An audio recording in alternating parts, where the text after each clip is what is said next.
My channel learn English with Sourajit. তো আগের ভিডিওতে আমরা শিখেছিলাম কমন নাউন কি, কমন নাউনের ডেফিনেশন কি, কমন নাউনের এক্সাম্পলস কি। আমি আবার বলি নাউনকে 5টা ভাগে ভাগ করা যায়।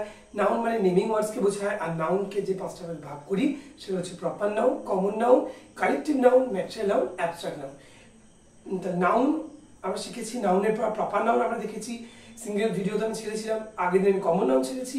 আজকে আমরা শিখবো হোয়াট ইজ কালেকটিভ নাউন বা কালেকটিভ নাউন কি, বাংলায় কালেকটিভ নাউনকে কি বলে বা ইংলিশে কালেকটিভ নাউনকে কি বলে সেটা আজকে আমরা শিখবো। তো আগে আমরা দেখবো কালেকটিভ নাউনের ডেফিনেশন কি ইংলিশে। When a noun is the name of a number of people, things considered as one, such as army, fleet, flock, crowd, it is called a collective noun. বাংলায় যে নাউনের দ্বারা কোনো সমষ্টিকে বোঝায় তাকে কালেকটিভ নাউন বলে। তো কালেকটিভ নাউন কি, কালেকটিভ নাউনের ডেফিনেশনটা কি আমি আবার বলি। When a noun is the name of a number of people, things considered as one,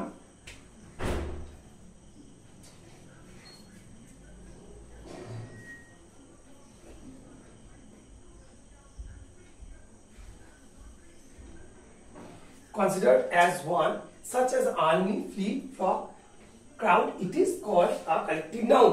তো collective noun কি, বাংলায় যদি দেখি যে নাউনের দ্বারা কোনো সমষ্টিকে বোঝায়, সমষ্টিকে বোঝায় তাকে কালেকটিভ নাউন বলে। সমষ্টি মানে কোনো দল।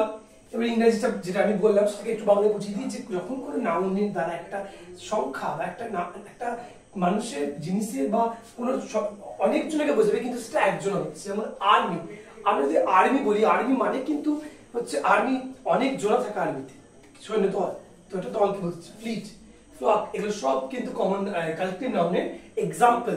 এগুলো হচ্ছে কালেকটিভ নাউন।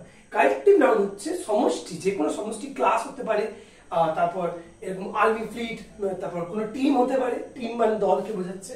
তো বাংলায় কিন্তু সমষ্টিকে বোঝায়, এটা কিন্তু মনে রাখতে হবে যে কালেকটিভ নাউন মানে সমষ্টি। তো কিছু জিনিস যেগুলো মনে রাখতে হবে কালেকটিভ নাউনে। কালেকটিভ নাউন মানে সমষ্টিকে বোঝায়, আমি বললাম এক্ষুনি। Collective noun means a number of people considered as one.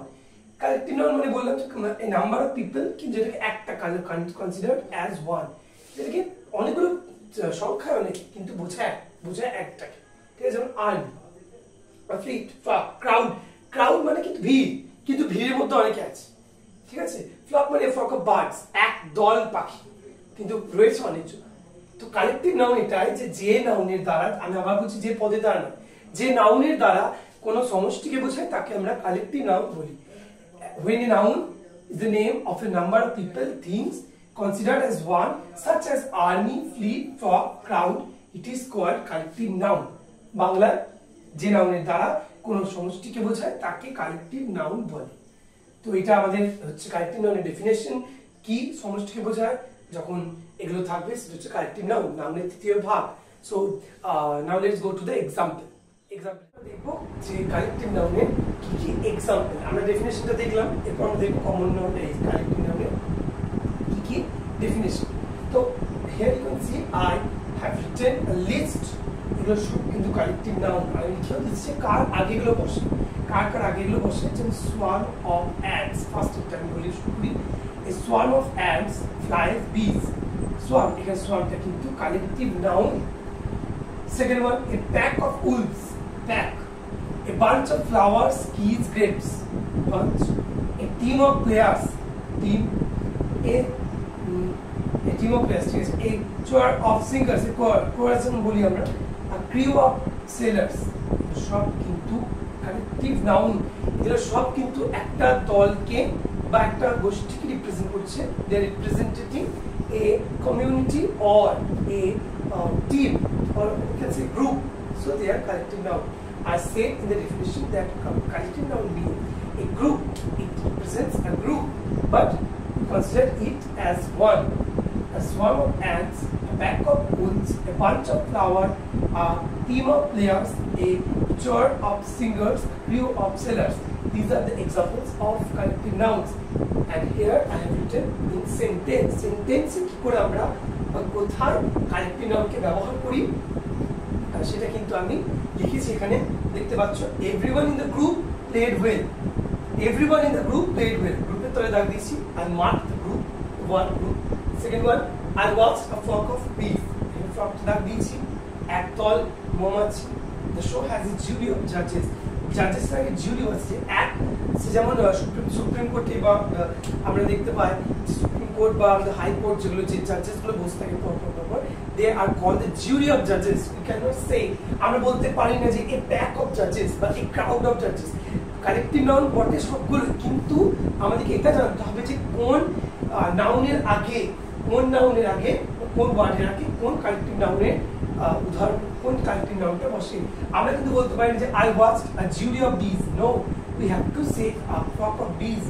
আমাদেরকে এগুলো জানতে হবে। কালেক্টিভ নাউন হচ্ছে অন্যান্য নাউন থেকে হালকা টাফ, বিকজ আমাদেরকে মনে রাখতে হবে যে কার আগে কি বসে। জুরি অফ জাজেস, এ ফ্লক অফ বিজ, a bunch of flowers, a pack of owls, a team of player, কোনটার আগে কি বসে এটা কিন্তু আমাদেরকে খুব ভালো করে শিখতে হবে।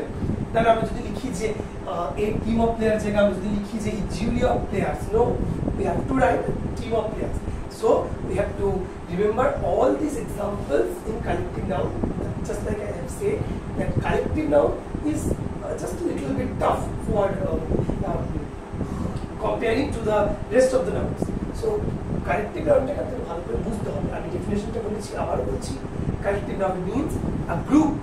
এখানে এক্সাম্পল আমি দিয়ে দিয়েছি, এগুলো হচ্ছে কালেক্টিভ নাউনের এক্সাম্পল, আর এগুলোকে যারা সেন্টেন্স ইউজ করে সেগুলো আমি দেখতে পাচ্ছি দিয়ে দিয়েছি। So here you can write down the examples.